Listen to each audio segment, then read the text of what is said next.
जय हिंद दोस्तों, बहुत बहुत स्वागत है हमारे इस इन्फॉर्मेटिव वीडियो में। 1/4/2024 से लेकर के 31/3/2025 फाइनेंशियल ईयर 24-25 असेसमेंट ईयर 25-26 की इनकम टैक्स की रिटर्न स्टार्ट हो चुकी है। लेकिन दोस्तों बहुत बार ये लोगों के डाउट आते हैं कि किस लोगों को रिटर्न भरनी है और किस लोगों को रिटर्न नहीं भरनी है। इस वीडियो के अंदर हम डिस्कस करने वाले हैं ऐसे कौन कौन से व्यक्ति हैं, कौन कौन सी इनकम है या कौन कौन सी कंडीशंस हैं जब आपको इनकम टैक्स की रिटर्न नहीं भरनी है। हालांकि किन किन व्यक्तियों को इनकम टैक्स की रिटर्न भरनी है इसके ऊपर हमने ऑलरेडी डिटेल में एक वीडियो बना रखी है, जो कंडीशंस हमने डिस्कस की है। तो अगर आपके ऊपर कुछ ऐसे रूल या कंडीशंस एप्लीकेबल होती हैं तो दोस्तों आपको इनकम टैक्स रिटर्न भरने की जरूरत नहीं है। तो देर ना करते हुए ऐसे कौन कौन से व्यक्ति हैं जिनको फाइनेंशियल ईयर 24-25 असेसमेंट ईयर 25-26 की इनकम टैक्स रिटर्न भरने की जरूरत नहीं है, जान लेते हैं।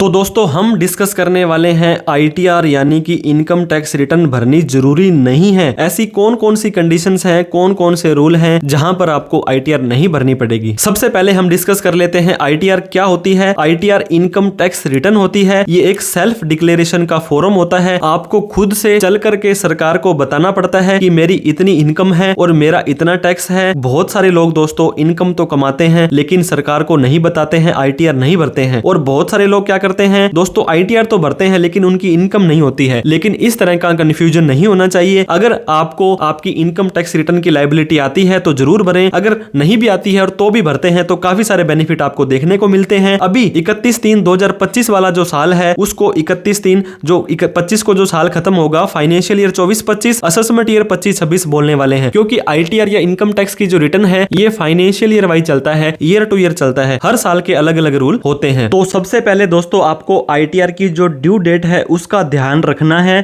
क्योंकि due date is the due date होती है। दोस्तों जब भी आपका साल खत्म होता है 31 मार्च का, अप्रैल मई जून जुलाई 4 महीने का टाइम आपको दिया जाता है। लेकिन इस बार 2 महीने से ज्यादा का टाइम हो गया था। आपको आईटीआर के फॉर्म भी अभी तक गवर्नमेंट ने इंट्रोड्यूस नहीं किए थे, तो गवर्नमेंट ने पहले से ही 1.5 महीने का टाइम आपको बढ़ा करके दे दिया है। तो अब आप 31 जुलाई की जगह 15 सितंबर 2025 से पहले पहले अपनी आईटीआर भर सकते हैं। अगर आपकी सेल 1 करोड़ से कम है, अगर आपकी सर्विस 50 लाख से ज्यादा है, किसी भी सीए से आपको टैक्स ऑडिट करवाने की जरूरत नहीं है, तो 15 सितंबर 2025 से पहले पहले अपनी आईटीआर भर दें। इसके बाद भरते हैं तो काफी नुकसान अपने को देखने को मिल सकते हैं। फिर भी आप इस तारीख को आईटीआर नहीं भर पाते हैं तो 31 दिसंबर तक आप अपनी बिलेटेड आईटीआर भर सकते हैं। जैसे किसी का बर्थडे निकलने के बाद बिलेटेड हैप्पी बर्थडे बोलते हैं, ये भी नहीं हो पाता है तो दोस्तों आप अपडेटेड आईटीआर यानी कि आईटीआर यू भर सकते हैं। और इस आईटीआर यू को भरने का टाइम भी काफी ज्यादा दे दिया है, मतलब 48 महीने असेसमेंट ईयर खत्म होने के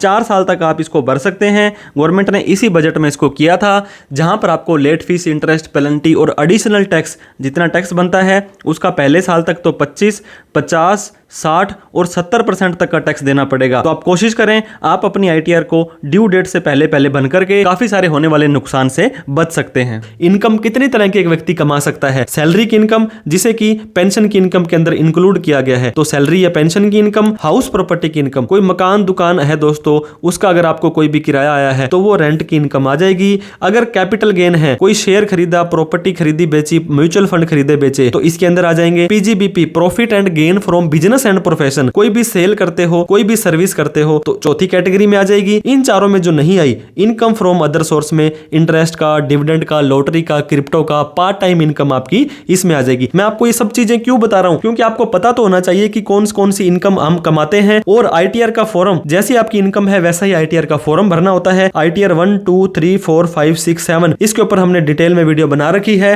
कौन सी इनकम होने पर कौन सा आईटीआर का फॉर्म भरना है उसको भी एक बार आप जरूर चेक कर लें। अब दोस्तों आपको आईटीआर नहीं भरनी है इन कंडीशंस में अगर आप फॉल करते हैं। लेकिन अगर आप आईटीआर भरते हैं, किसी भी तरह का कोई लोन लेना है, क्रेडिट कार्ड लेना है, आपने हाई इंश्योरेंस बड़ा बीमा करवाना है, फॉरेन के अंदर अगर आप ट्रेवल करना चाहते हैं, वीजा में जरूरत होती है, आपका टीडीएस कट गया है, आप नोटिस से बचना चाहते हैं, इसके अलावा भी 30 से ज्यादा आईटीआर भरने के फायदे होते हैं, जिसके ऊपर हमने डिटेल में वीडियो बना रखी है। उसको भी एक बार आप जरूर देख लें। आईटीआर भरना या नहीं भरना टोटली आपके ऊपर डिपेंड करता है। लेकिन अब एक टैक्स रिजीम के बारे में आपको बताना चाहूंगा। 2 तरह के टैक्स रिजीम होते हैं। एक होता है है ओल्ड और एक होता है न्यू। ये डिपेंड करता है हर व्यक्ति पर कि आप कौन से रिजीम में जाना चाहते हैं। ये आईटीआर भरते समय या तो आपको सरकार को बताना पड़ता है। अगर आप कुछ भी नहीं बताते हैं सरकार को तो सरकार ये मानती है आप न्यू टैक्स रिजीम में जाना चाहते हैं और उसके हिसाब से ही सारे के सारे रूल आपके ऊपर एप्लीकेबल होने वाले हैं। कितनी तरह की इनकम होती है दोस्तों, एक व्यक्ति 5 तरह की इनकम मैंने बताया था, 5 हेड होते हैं और जो टाइप होते हैं, एक नॉर्मल इनकम होती है जो कि स्लैब रेट के हिसाब से टैक्स उस पे देना पड़ता है, और एक होती है स्पेशल रेट की इनकम जिसपे कि स्पेशल ही उसके ऊपर टैक्स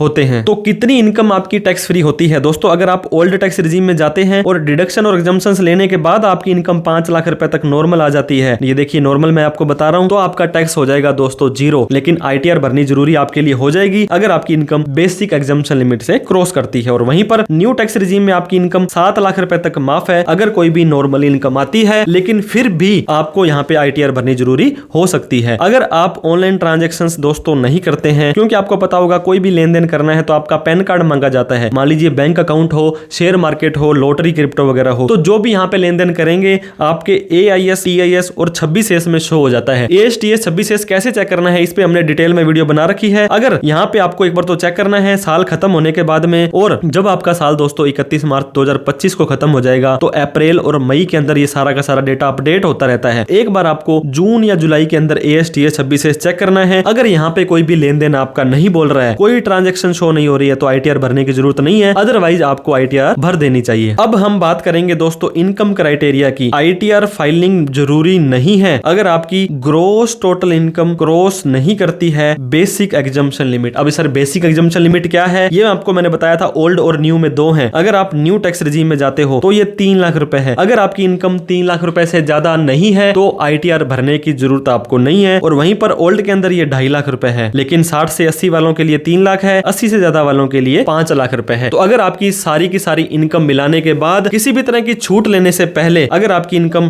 2.5, 3, 5 ओल्ड में और 3 लाख से ज्यादा न्यू से ज्यादा चली जाती है, तभी आपको आईटीआर भरनी है। अगर आपको आईटीआर नहीं भरनी है, ये है दोस्तों नॉर्मल इनकम। आप ओल्ड टैक्स रिजीम में थे, आपकी इनकम चलेगी 3.5 लाख रुपए और आपने ATC की छूट लेनी है 1.5 लाख रुपए, तो आपकी इनकम आ गई 2 लाख रुपए। तो क्या आईटीआर भरने की जरूरत है? जी हाँ बिल्कुल दोस्तों, आपको इस केस में आईटीआर भरनी पड़ेगी, क्योंकि आपको आईटीआर भरनी या नहीं भरनी है ये ऊपर वाली इनकम ग्रोस इनकम मानी जाएगी, देखी जाएगी, और टैक्स देना या नहीं देना है ये आपकी नीचे वाली टैक्सेबल इनकम मानी जाएगी। तो किसी भी तरह की छूट लेने से पहले अगर आपकी इनकम ओल्ड में 2.5 से ज्यादा और न्यू में 3 से ज्यादा है तो आपको दोस्तों यहाँ पे टैक्स देना पड़ जाएगा। जो टैक्स फ्री लिमिट है 5 लाख या 7 लाख है, उसका फंडा सेक्शन 87A बोलता है कि आपको हम कुछ टैक्स की रिबेट दे देंगे, लेकिन आईटीआर भरने से वो भी आपको यहाँ पे छूट नहीं देते हैं। अब स्पेशल इनकम की बात अगर आपकी करते हैं, कोई भी स्पेशल इनकम आपकी नहीं है दोस्तों। अगर आपने लॉटरी के अंदर, विनिंग के अंदर, क्रिप्टो के अंदर, गेमिंग के अंदर, virtual digital assets, crypto currency में कोई भी काम नहीं किया है, क्योंकि ये क्या होती है स्पेशल इनकम होती है,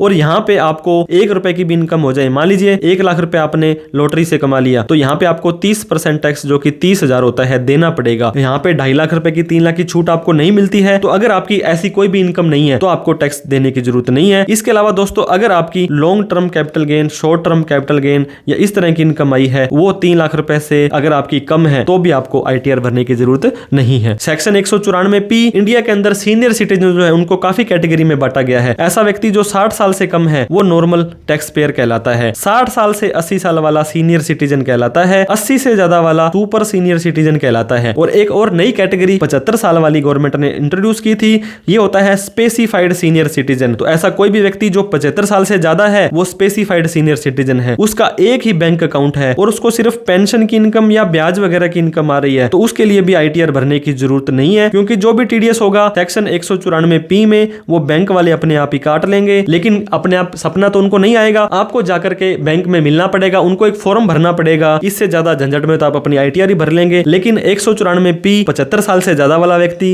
एक बैंक अकाउंट और सिर्फ 2 ही इनकम पेंशन और इंटरेस्ट की आती है, तो आईटीआर भरनी जरूरी नहीं है। इसके ऊपर हमने डिटेल में वीडियो बना रखी है, उसको भी आप देख सकते हैं। अगर दोस्तों आईटीआर भरनी जरूरी थी, आईटीआर नहीं भरते हो, लेट भरते हो, तो आपको लेट फीस देनी पड़ेगी, जो कि 1000 भी हो सकती है, और अगर आपकी इनकम 5 लाख से ज्यादा है तो 5000 भी हो सकती है। इंटरेस्ट आपको देना पड़ेगा सेक्शन 234A का, 234B का, 234C का पेनल्टी देनी पड़ेगी दोस्तों। अगर आप किसी भी तरह का कोई तथ्य छुपाते हो तो आपको हैवी पेनल्टी देनी पड़ेगी। आपका कोई भी लॉस था ड्यू डेट से पहले अगर आपने आईटीआर नहीं भरी है तो उसको कैरी फॉरवर्ड नहीं कर पाओगे। नोटिस आपको आ जाएगा दोस्तों सेक्शन 148 का, 10 लाख से ज्यादा का कैश जमा करवाया, एफडी कराई, प्रॉपर्टी खरीदी खरीदी बेची, आपके AST इसमें कोई डेटा आ रहा है। दोस्तों ये सारे के सारे काम अगर आप रिप्लाई नहीं देते हो, टैक्स नहीं भरते हो, तो यहाँ पे सजा का प्रावधान भी है। आपको डराने के लिए वीडियो नहीं बनाने हैं, लेकिन आपको रूल का पता होना बहुत ही जरूरी है। अगर आपने कोई भी इनकम है या कोई भी ट्रांजेक्शन आपने की है तो ऑनलाइन आपके शो कर रही है, तो हमेशा ये वर्थवाइल है, बेटर है, एडवाइजेबल है, रिकमेंडेड है। दोस्तों